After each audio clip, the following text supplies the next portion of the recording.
Hello, my dear students. Welcome to my class. Myself, Humaira Nas. Today I am teaching you Maharashtra State Board Standard 12th Physics, Chapter 16, Semiconductor Devices. Semiconductor Devices.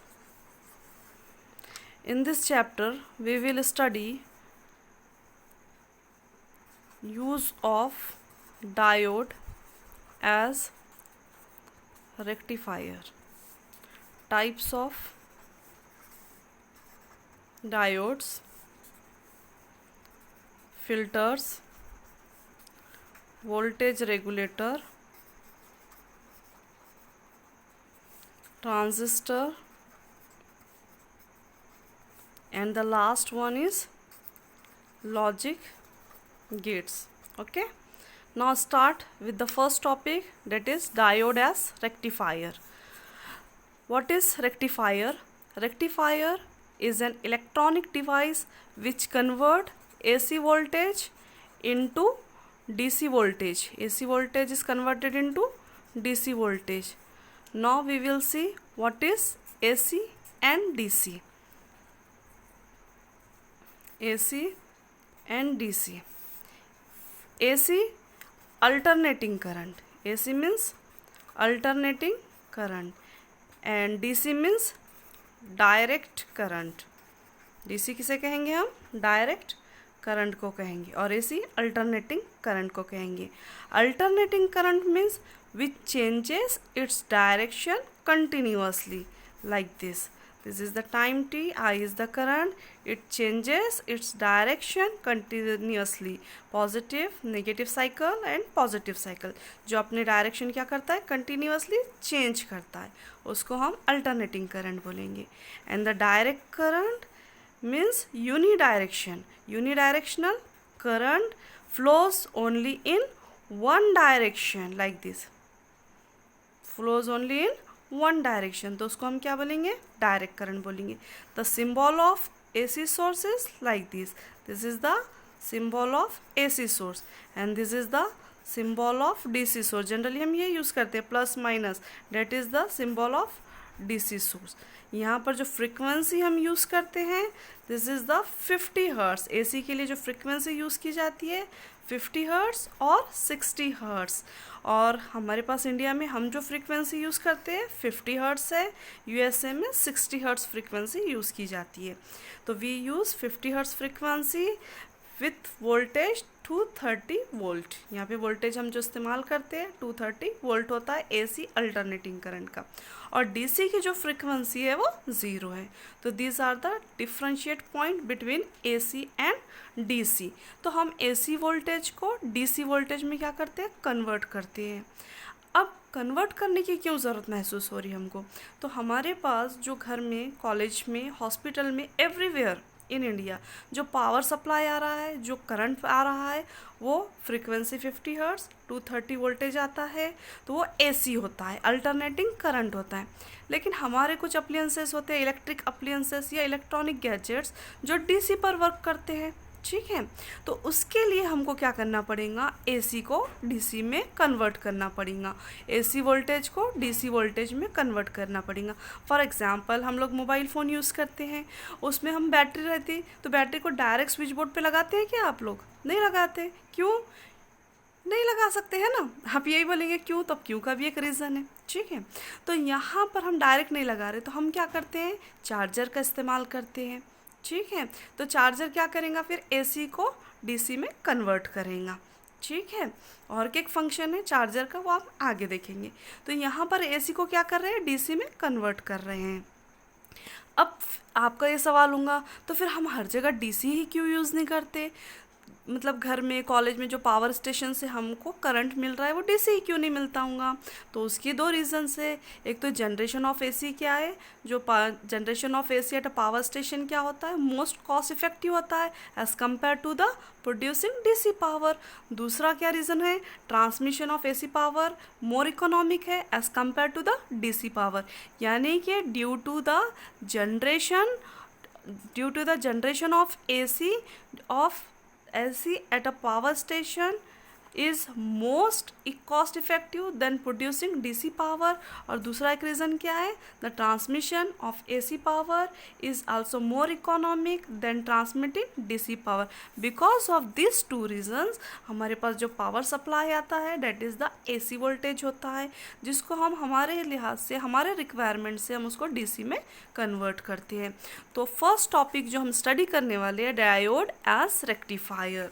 ठीक है, तो हमारा first topic आ गया, that is the block diagram of simple rectifier circuit with respective output waveforms. ठीक है, तो यहाँ पर 4 ब्लॉक्स हमने यूज़ किया हुआ है। फर्स्ट तो transformer, second diode rectifier, third वाला फिल्टर, फोर्थ हमने वोल्टेज रेगुलेटर का इस्तेमाल किया है। तो यहाँ पर आप डायग्राम में देखेंगे हमारा ये एसी मेन्स है, यानी कि अल्टरनेटिंग करंट जो हमारा स्विच बोर्ड है, AC main 230 volt RMS, root mean square, you know about this, 230 volt RMS, 50 hertz is frequency of AC. तो ये हमने डायरेक्ट ट्रांसफार्मर को लगाया। यहाँ पर देखिए आप वेवफॉर्म नज़र आ रहा होगा आपको साइनोसॉइडल, जो कि एसी है, हमारा अल्टरनेटिंग करंट है। अब ट्रांसफार्मर का फंक्शन क्या होता है, तो सबसे पहले तो हम ड्रॉ करने के बारे में देखेंगे कि ट्रांसफार्मर आप जो देख रहे हैं तो उसमें आपको कॉइल्स नज़र आ रहे हैं, number of turns like this. ठीक है, आप जब ट्रांसफार्मर ड्रॉ करेंगे तो आपको जो कॉइल्स है इस तरीके से ड्रॉ करना है, this is the core in between this 2 coils. ठीक है, तो यहाँ पर एक बात ध्यान में रखिए, ये वाला जो मेथड है ना अपनी टेक्स्ट बुक में दिया, date is the wrong method. आपको इस तरीके से ड्रॉ करना है कॉइल, और बीच में इस तरीके से कोर ड्रॉ करना है, और उसके बाद इस तरीके से आपको क्या करना है, यहाँ पर कोर और ये वाला coil, primary coil, secondary coil. तो यहाँ पर हमने क्या किया, प्राइमरी कॉइल जो है हमारा एसी मेन दिया, सेकेंडरी कॉइल पर हमारा आउटपुट हमको मिलेगा। तो यहाँ पर देखिए कि हम साइनोसॉइडल वेव दे रहे हैं लेकिन आउटपुट हमको वही मिल रहा है, क्योंकि ट्रांसफार्मर का काम नहीं है, it's not function of transformer to convert AC into DC, that is the function of diode rectifier. Transformer क्या काम करता है फिर, जैसा हमने बताया कि हमने 230 वोल्ट लिए, तो ये ट्रांसफार्मर क्या करता है, low voltage of high current को high voltage of low current में कन्वर्ट करता है, एंड वाइस वर्सा। यानी कि अगर हाई वोल्टेज है तो लो वोल्टेज में कन्वर्ट करेगा। जैसा हमने भी चार्जर के एग्जांपल लिए, अगर आपने चार्जर को देखे होंगे तो उस पर लिखा होता 5 वोल्ट, अब जबकि हम दे रहे कितना 230 वोल्ट, तो चार्जर क्या करेगा कि यहाँ पर ट्रांसफार्मर क्या करेगा, 230 वोल्ट को कन्वर्ट करेगा, 230 वोल्ट का क्या करेगा, यहाँ पर 5 वोल्ट में कन्वर्ट करेगा। तो ट्रांसफार्मर क्या करता है, हमारे रिक्वायरमेंट के हिसाब से हमारा वोल्टेज वैरी करता है। तो ट्रांसफार्मर भी 2 टाइप्स के होते हैं, step up and step down, तो वो आपने EMI चैप्टर में स्टडी किए होंगे, डेट इज़ इलेक्ट्रोमैग्नेटिक इंडक्शन। तो यहाँ पर ट्रांसफार्मर जो है वो क्या करेगा, लो वोल्टेज को हाई वोल्टेज में और हाई वोल्टेज को लो वोल्टेज में।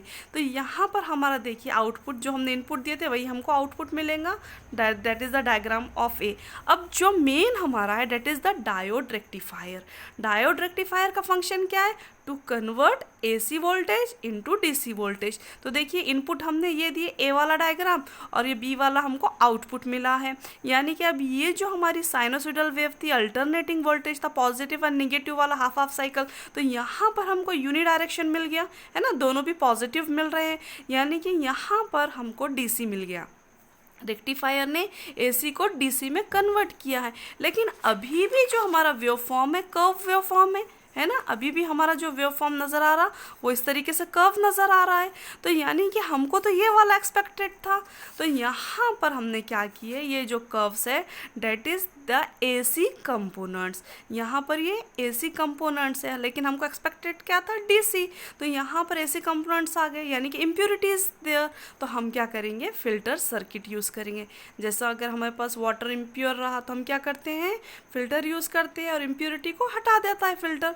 तो वैसे ही हम क्या करेंगे, यहाँ पर फिल्टर सर्किट यूज़ करेंगे और ये जो AC कंपोनेंट्स है वो फिल्टर हो जाएंगे। और यहाँ पर देखिए हमको C डायग्राम में यहाँ पर कुछ हद तक हमारे इम्प्योरिटीज़, यानी कि अब यहाँ पर इम्प्योरिटीज़ क्या है, एसी कंपोनेंट। और ये जो इम्प्योरिटी रहती है, अब उसको लिए हम इम्प्योरिटी वर्ड यूज़ नहीं करेंगे, date is the AC components. तो जो आउटपुट हमारा डीसी है उसमें हमको जो एसी कंपोनेंट्स मिल रहे हैं उसको हम रिपल कहते हैं, रिपल, RIPPLE, रिपल। ठीक है, तो रिपल का मीनिंग क्या हो रहा है कि जो हमको एसी कंपोनेंट्स मिल रहे हैं किसमें, डीसी में, तो उसको हम कौन सा वर्ड यूज़ करेंगे, रिपल यूज़ करेंगे। Date is the unwanted signals जिसे हम कहते हैं। ठीक है, तो यहाँ पर भी है, तो फिर हम उसको क्या करेंगे, अभी कुछ बाकी है तो उसके लिए हम वोल्टेज रेगुलेटर का यूज़ करेंगे। वोल्टेज रेगुलेटर क्या करता है, यहाँ पर वोल्टेज को कांस्टेंट करता है। तो यहाँ पर सी से हम डी वेव फॉर्म पे चले गए, यानी कि हमको यहाँ पर यूनी डायरेक्शनल करंट फ्लोस मिला, यहाँ पर डीसी हमको मिल गया थ्रू लोड रेजिस्टर। यहाँ पर हमने RL लगाए, लोड रेजिस्टर, और यहाँ हमको आउटपुट मिला, और हमने इनपुट कहाँ दिए थे, एसी मेन पर दिए थे। तो एसी मेन से यहाँ पर इनपुट से आउटपुट मिलने के लिए हमको 4 ब्लॉक एलिमेंट्स की ज़रूरत पड़ी। ठीक है, तो this is the block diagram of simple rectifier circuit with respect to output waveforms. ठीक है, तो यानी कि अगर अब ये जो चैप्टर है हमारा सेमीकंडक्टर डिवाइसेस का वेटेज कितना है, विथ ऑप्शन 5 मार्क्स का, और without option it is for 4 marks. If in exam, अगर आपको ये एग्ज़ाम में आता है तो it's come for 3 marks, 3 marks के लिए आएगा। तो क्या रहेगा इस पर question, explain block diagram of simple rectifier circuit with respective output waveform. तो यहाँ पर आप क्या करेंगे, ये वाला ब्लॉक डायग्राम ड्रॉ करेंगे विथ वेवफॉर्म्स, तो इट कैरी 1 मार्क्स। और फिर उसके बाद ये 4 ब्लॉक्स जो है, 4 एलिमेंट्स, उनको एक्सप्लेन करेंगे, ईच कैरी हाफ मार्क्स। तो इस तरीके का आपका 3 मार्क का ये प्रिपेयर हो जाएगा। ठीक है, okay, thank you very much for watching my video.